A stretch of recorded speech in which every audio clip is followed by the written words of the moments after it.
የቀድሞው የኢትዮጵያ እስልምና ጉዳዮች ጠቅላይ ምክር ቤት ፕሬዝዳንት ተቀዳሚ ሙፍቲ ሐጂ ዑመር ኢድሪስ ማለፋቸው ተሰምቷል። ከ2011 የኢትዮጵያ አቆጣጠር ጀምሮ የኢትዮጵያ የእስልምና ጉዳዮች ጠቅላይ ምክር ቤት ፕሬዝዳንት በመሆን ለ3 ዓመታት ያህል አገልግለዋል። ከእስልምና ሃይማኖት ተከታዮች ውጪ በሁሉም ሃይማኖት ተከታዮች ዘንድ በጣም የሚወደዱ ታላቅ አባት ነበሩ። ታላቁ አሊም ተቀዳሚ ሐጂ ሙፍቲ ዑመር ኢድሪስ በጠና ታመው ሕክምናቸውን ሲከታተሉ ቆይተዋል። ይሁን እንጂ ዛሬ ጥቅምት 9 2018 ህይወታቸው ማለፉ ተሰምቷል። የመጅሊስ ፕሬዝዳንት አማካሪ የሆኑት ኡስታዝ አቡበከር አህመድ የሁላችንም አባት የነበሩት የክቡር ዶክተር ተቀዳሚ ሙፍቲ ሐጂ ዑመር ኢድሪስ ወደ አሄራ ሄደዋል ብለዋል። የሀገራችን ዋርካና የሁሉም አባት የነበሩት ተቀዳሚ ሙፍቲ ሐጂ ዑመር ኢድሪስ ህልፈታቸው የመላው ሀገራችን ህዝብ ነው ያሉት ኡስታዝ አቡበከር እኒህን ታላቅ አባት ላበርክቷቸው በሚመጥን መልኩ ስርዓተ ቀብራቸው በመንግስት ደረጃ እስላማዊ ስነ ስርዓቱን በጠበቀ መልኩ መፈጸም ይኖርበታል ብለዋል። ሀገራችን ታላቅ አባት አጣለች። ሀዘናችንም መራር ቢሆንም የአላህን ውሳኔ ከመቀበል ውጪ አማራጭ የለንም ሲሉም ኡስታዝ አቡበከር አክለዋል። በሁሉም ሃይማኖት ተከታዮች ዘንድ የተከበሩ የተወደዱ የሰብአዊነት ተምሳሌት ታላቁ አባት የሀገር ዋርካና ፈገግታቸው ሀሴት የሚያመነጭ የክቡር ዶክተር ተቀዳሚ ሙፍቲ ሐጂ ዑመር ከዚህ ዓለም ድካም ማረፋቸው ሁላችንንም ያሳዘነ ነው።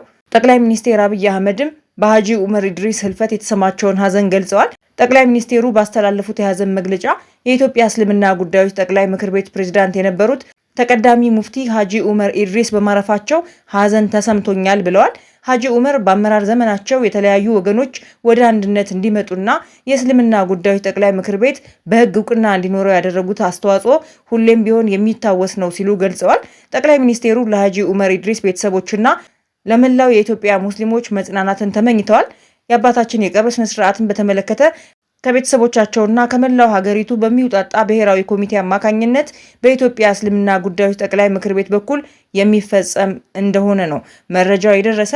በህዝበ ሙስሊሙ ብቻ ሳይሆን በአብዛኛው ህዝበ ክርስቲያን እጅግ የሚወደዱ ነበሩ። ተቀዳሚ ሙፍቲ ሐጂ ዑመር ኢድሪስ ከሰሞኑ በጠና መታመማቸውን ሰምተን ነበረ። እንግዲህ የፈጣሪ ፈቃድ ነውና ህልፈታቸው ሆኗል ማለት ነው። ሐጂ ዑመር ኢድሪስ በተለይ በኮሮና ወቅት በብዙዎቻችን ልብ ውስጥ የገቡ እጅግ የምንወዳቸው ትልቅ የሆኑ የሰብአዊነት ተምሳሌት ያላቸው አባት ናቸው። እንግዲህ አላህ ለጀነት ያድርጋቸው ነው። ከዚህ ውጭ ምንም ማለት አይቻልም። ተቀዳሚ ሐጂ ሙፍቲ ለሁሉም የሰው ዘር እስላም፣ ክርስቲያን ሃይማኖት የሌለው ሳይሉ ለሁሉም ፍቅር የነበራቸው ነበሩ።